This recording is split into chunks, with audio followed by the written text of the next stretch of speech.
नमस्कार, news take के Y factor में आपका स्वागत है। मैं हूं योगेश मिश्र। इन दिनों आपके सामने एक बहुत बड़ी चुनौती है जिसे समझने में आप बहुत देर कर रहे हैं, और यह चुनौती आने वाले समय में हम आप सबको बहुत परेशान करने वाली है। मानवता के सामने एक नया संकट लेकर के खड़ी हो जाएगी जिसका कोई हल नहीं होगा। यह चुनौती आर्टिफिशियल इंटेलिजेंस की है। हैरत यह है कि गूगल मानव स्तर की आर्टिफिशियल इंटेलिजेंस की सारी सूचनाएं हासिल करने के बहुत करीब पहुंच गया है। गूगल के डीप माइंड एआई डिवीज़न के प्रमुख शोधकर्ता डॉक्टर नंदो डी फ्रिटास ने कहा कि कृत्रिम सामान्य बुद्धि एजीआई का एहसास करने के लिए दशकों से चली आ रही खोज में खेल पूरा हो गया है। डीप माइंड ने एक ऐसे आर्टिफिशियल इंटेलिजेंस का खुलासा किया है जो ब्लॉकों को एक दूसरे पर रखने के साथ साथ कविताएं लिखने, साहित्य लिखने जैसे काम भी कर सकता है। ऐसे जटिल कार्यों की एक विस्तृत श्रृंखला को पूरा करने में यह आर्टिफिशियल इंटेलिजेंस सक्षम है। डीप माइंड के इस एजेंट को गैटो एआई नाम दिया गया है। डॉक्टर फ्रिटास ने कहा कि इसे मानव बुद्धि का प्रतिद्वंदी बनाने के लिए आगे बढ़ाया जाना चाहिए। द नेक्स्ट वेव में लिखे गए एक लेख में दावा किया गया था कि मनुष्य कभी आर्टिफिशियल जनरल इंटेलिजेंस एजीआई हासिल नहीं कर पाएंगे। इस पर डीप माइंड के शोध निदेशक ने लिखा कि उनकी राय थी कि ऐसा परिणाम अनिवार्य रूप से सामने आएगा।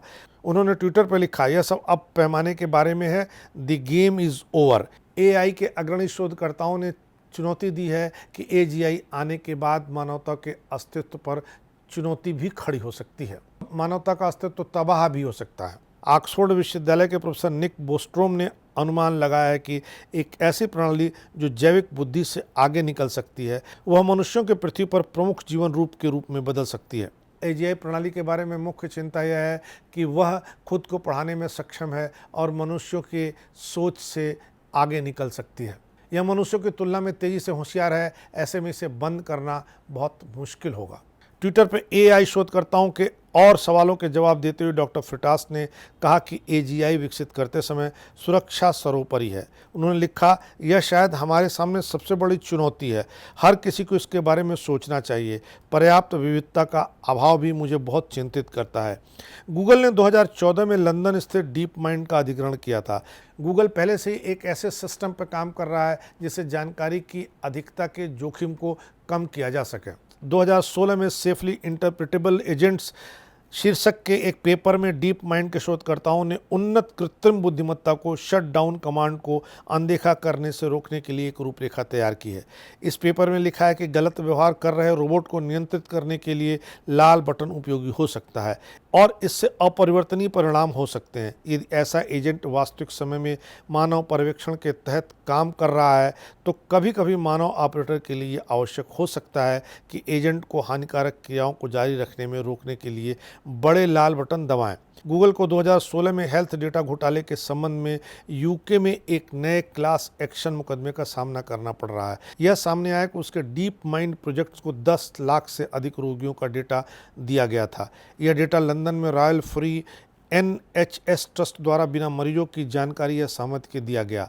बाद में यूके के डेटा प्रोटेक्शन वॉचडॉग ने 2017 में पाया कि उस ट्रस्ट ने यूके के डेटा सुरक्षा कानून का उल्लंघन किया था। हालांकि ट्रस्ट ने गूगल को एक ऐप विकसित करने में मदद करने के लिए लगाया गया था ताकि चिकित्सकों को तीव्र गुर्दे की चोट के शुरुआती संकेतों के बारे में सचेत किया जा सके। इस तरह आप सोच सकते हैं कि अगर आर्टिफिशियल इंटेलिजेंस से आगे का कुछ विकसित हो गया जो आपके दिमाग को भी पढ़ सकता है, आपसे ज़्यादा चतुर सुजान हो सकता है, आपसे ज़्यादा होशियार हो सकता है, आपके हर चीज़ों की काट हो और जितने काम मानव करता है उतने कामों करने में सक्षम हो, तो हमारे आपके अस्तित्व के सामने, मानवता के अस्तित्व के सामने कितनी बड़ी चुनौती होगी। इस चुनौती से बचना हम सबकी जिम्मेदारी है।